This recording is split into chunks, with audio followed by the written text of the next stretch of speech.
welcome back to another Contemplative Living. You know, we took a month off. We took a month off because we needed to move our home, move our businesses, and so the studio doesn't quite look like it used to. Over the coming weeks, pictures will go back up and things like that, and it'll sound a little better once we engineer the sounding and stuff like that. But I wanted to get back. I wanted to get back to contemplative living, where we talk about concepts to bring that contemplative style of life, where we're more at peace, more at center with ourselves. And so this is my 200th episode, and I'm very excited to have given 200 episodes to talk about spiritual concepts like contemplative living. So today, I thought, what more appropriate topic than giving back?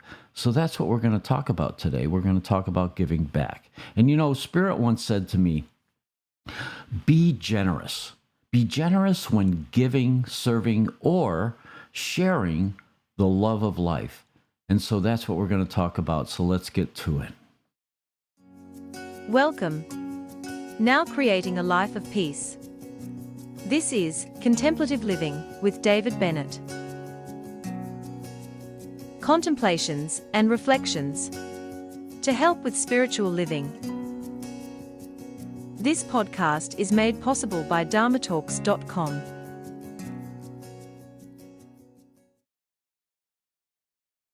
Okay, so things are a little disjointed. Not everything is where I'm used to, so I'll be probably looking off screen quite a bit while I get accustomed to the new arrangement that I have here.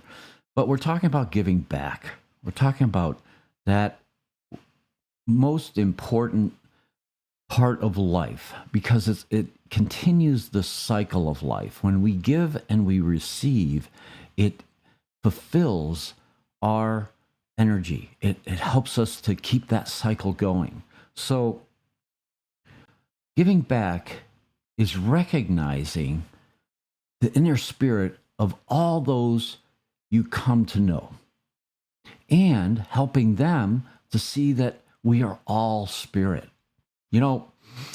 Each person represents a unique spirit, vibrant in its hue, yet inseparably woven into the fabric of our collective existence. And when we give back, whether through thoughts, through acts, through kindness, charitable work, or simply just being present for someone, we acknowledge that sacred essence in every individual. And it's about looking beyond the circumstances and recognizing the divine spark within each and every person. This collection of ourselves goes beyond the superficial interactions. It invites us to delve deeper and to see our reflections in one another's struggles and triumphs. We try to help others to recognize their spirit and reaffirm that they're not alone on this journey. So we become like lanterns lighting up a dark path.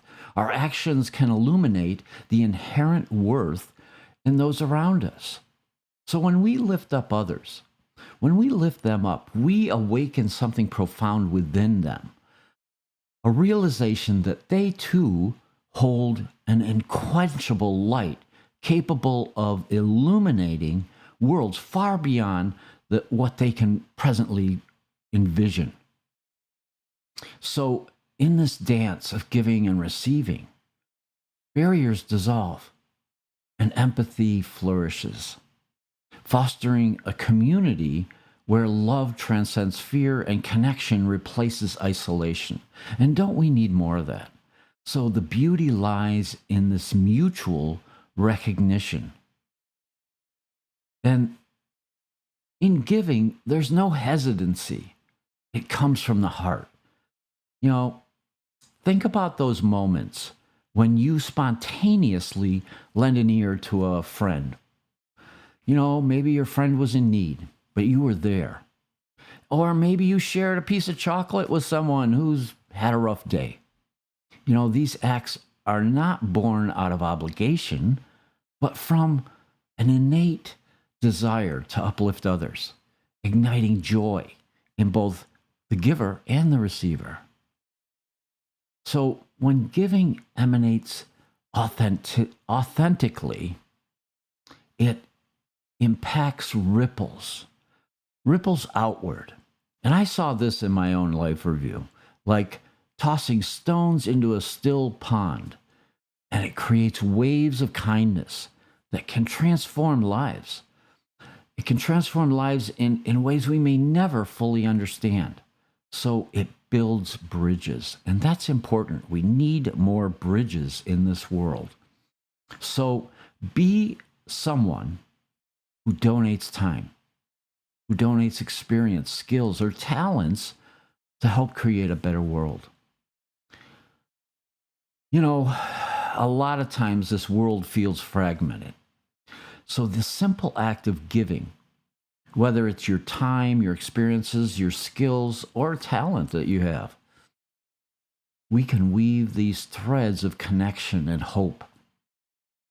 Imagine transforming your passion for cooking into a workshop for underprivileged youth, or using your artistic flair to beautify community spaces that need rejuvenation.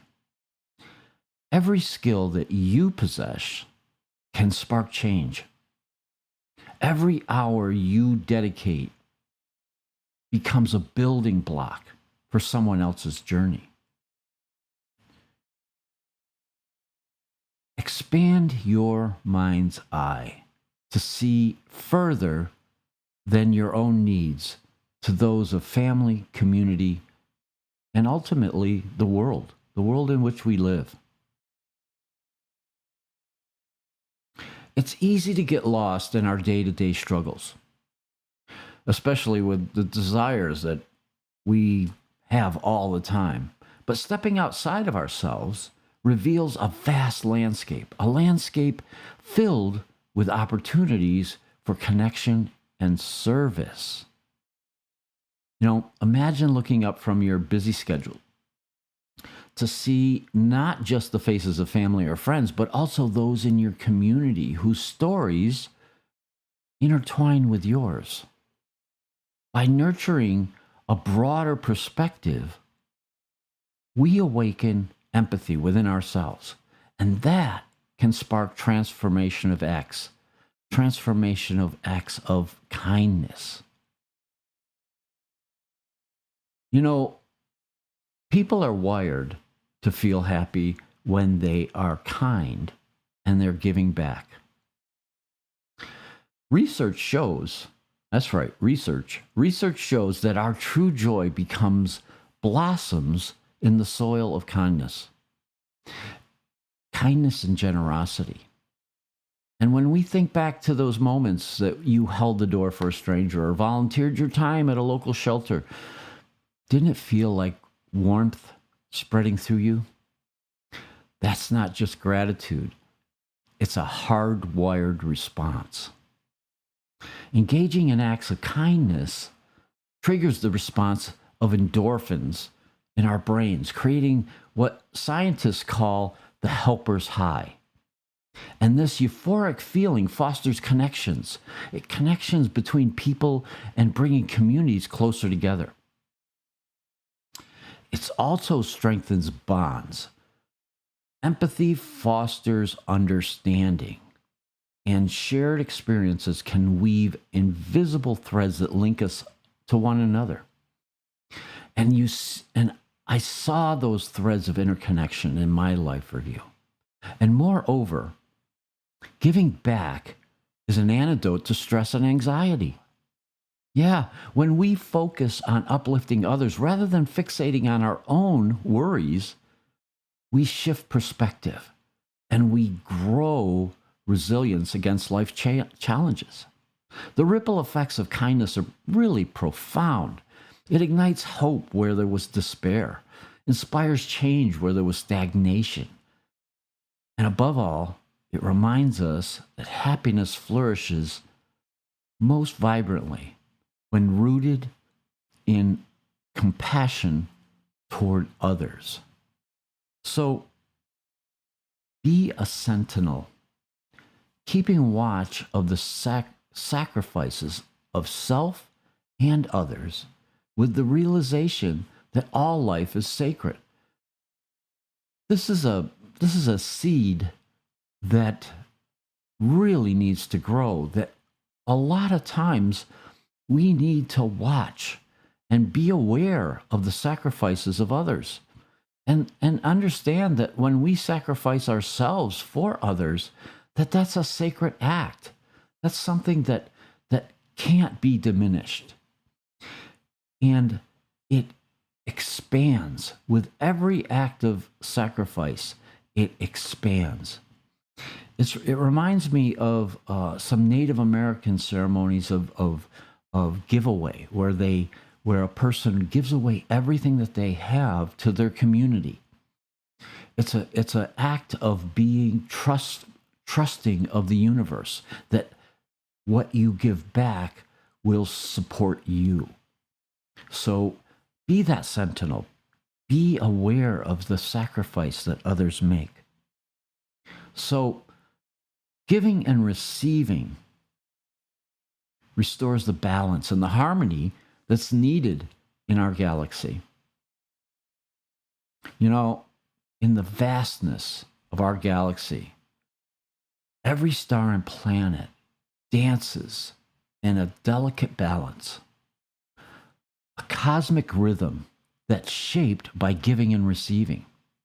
And just as celestial bodies pull on one another with gravitational forces, so too do the acts of kindness weave connections between us.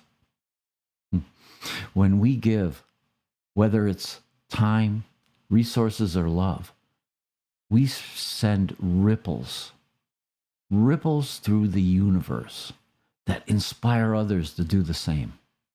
Yeah. And this act creates kind of a feedback loop. What we offer fuels not only our hearts and not only the hearts of others, but it also nurtures our own soul, our own being. So imagine each act of generosity as a bright star, illuminating the dark corners. And understand that we receive graciously, recognizing our interdependence upon one another. And when we do that, we acknowledge that this light allows us to be guided together. And the forces counteract chaos. It counteracts instability within ourselves and the community in which we reside. So as harmony enfolds us like starlight at nightfall, relationships flourish and collective resilience can build. So I hope that you give some thought into how you can give back. I like to use this forum of my podcast as a way of giving back. It's just one way that I try to give back. But there are so many different ways. We all have talents. We all have things that we're capable of doing that can help lift up someone else or help lift up our community. So volunteering, giving of ourselves, those are all great ways to give back. And it completes that cycle, of giving and receiving is very important in life. It nurtures our being. So I hope that you find that in the coming week. And welcome back to another episode of Contemplative Living. Please, I hope you find this interesting and that you'll subscribe. So have a blessed week. Namaste. Thank you for listening today to Contemplative Living with David Bennett. Please be sure to subscribe, listen, and share with your friends wherever you listen to your podcasts. You can find us on YouTube, Apple Podcasts, Spotify, iHeartRadio, and the Podbean app. You can find the links to these on David's website, dharmatalks.com, on the Contemplative Living page. Have a blessed week.